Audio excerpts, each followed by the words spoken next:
আমরা লেকচারে বিচার দেব তারপরে সবাই একই কথা বলো 10 টাকার ওষুধ দিয়ে তাকে সবাই লেকচারে দাবি শুনবা তারপরে সবাই ছাত্র করে কি ওষুধ দিতে হবে 10 টাকার ওষুধ নিলেও প্রত্যেককে ক্যাশ। কোচবিহার মেডিকেল কলেজ ও হাসপাতালে পশ্চিমবঙ্গ সরকার এবং এস সাহা এজেন্সির যৌথ উদ্যোগে পরিচালিত ন্যায্য মূল্যের ওষুধের দোকান ঘিরে উঠল গুরুতর অভিযোগ। রোগী ও তাদের পরিবারের অভিযোগ, ওষুধ কেনার পর পাকা বিলের পরিবর্তে হাতে লেখা কাঁচা বিল দেওয়া হচ্ছে। পাশাপাশি ওষুধের নির্ধারিত মূল্যের থেকেও অতিরিক্ত টাকা নেওয়ার অভিযোগ উঠেছে দোকানের কর্মীদের বিরুদ্ধে। অভিযোগ, বিষয়টি নিয়ে রোগী ও তাদের পরিবারের সদস্যরা প্রতিবাদ জানাতে গেলে হাসপাতালের নিরাপত্তারক্ষীরা তাদের বাধা দেন এবং দুর্ব্যবহারেরও অভিযোগ রয়েছে। বুধবার বেশ কিছু রোগীর পরিবার ওষুধ কেনার পর হাতে লেখা বিল পায়। পরিবারের পক্ষ থেকে পাকা বা অরিজিনাল বিল দাবি করা হলে প্রথমে দোকানের কর্মীরা তা দিতে অস্বীকার করেন বলে অভিযোগ। পরে সংবাদ মাধ্যমের উপস্থিতিতে ওই পরিবারকে অরিজিনাল বিল দেওয়া হয়।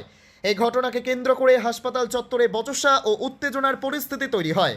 খবর পেয়ে কোতোয়ালি থানার পুলিশ ঘটনাস্থলে পৌঁছে পরিস্থিতি নিয়ন্ত্রণে আনে। রোগীর পরিবারের পক্ষ থেকে জানা গেছে, বিষয়টি হাসপাতাল কর্তৃপক্ষের নজরে আনা হবে এবং পুরো ঘটনার লিখিত অভিযোগ জানানো হতে পারে।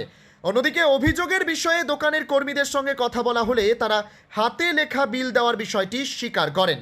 তবে ওষুধের অতিরিক্ত দাম নেওয়া এবং রোগীদের সঙ্গে দুর্ব্যবহারের অভিযোগের বিষয়ে কর্তৃপক্ষের বক্তব্য এখনও জানা যায়নি। এখন হলো 62 টাকা, প্রথমে নিতে 160 টাকা আমার কাছ থেকে। আমি প্রথমে যখন বিলটা দিতে এই বিলটা দিবে না, কারণ কাগজে লিখবে যে বিল হবে না, তখন নিতে 160, তারপরে নিল 85, এখন বললো মাত্র 82 ওষুধের দাম।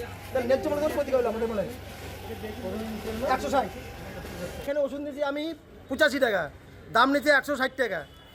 তারপরে যখন বিল চাইছি আমাকে পাকা ক্যাশ দেন হাতে লিখে দেওয়ার পরে এখন টাকা নেয় 85 টাকা, তার মানে 75 টাকা একটা কাস্টমারদের বেশি নিচ্ছে। এমনি 50 টাকা কত টাকা বেশি নিতে হবে পার ডে ওরা? আপনারা কি চাইছেন? আমরা টাকা বিল চাচ্ছি, পাকা ক্যাশ মেমো চাচ্ছি, ন্যায্য মূল্যের দোকানে ন্যায্য মূল্য ওষুধ চাচ্ছি। আপনাকে বিষয়টি নিয়ে ঊর্ধ্বতন কর্তৃপক্ষকে জানাবেন?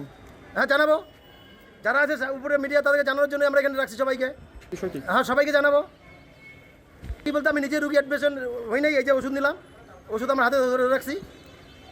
যে নাইট স্টাফ যারা থাকে তারা হিসাবটা একটু কম বোঝে, হিসাব ওই যে করে নিয়ে টাকা রাখে, ঠিক আছে? তো ব্যাপার হচ্ছে বেশি নিয়ে ফেলেছে, ভুল হিসাব করে টাকাটা বেশি নিয়ে দিচ্ছে, ঠিক আছে? সেটা আমি এসে কম্পিউটারে বিল বের করে দিলাম, হ্যাঁ, যে টাকা পেত সেই টাকাটা বাকিটাও রিটার্ন করলাম। আর প্রত্যেকে যারা আসবে ওই কম্পিউটারে বিল দিয়ে ব্যবসা করবে, বিল দেওয়া হয়।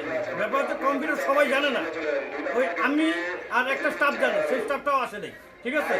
আমি আসলাম, ওরা তো জানেই না, কম্পিউটার সবাই কিচ্ছু জানে না, কম্পিউটারের মানে কিচ্ছু জানে না। ওরা ওই হাতে বিজনেসের জন্যই ভুলটা করে।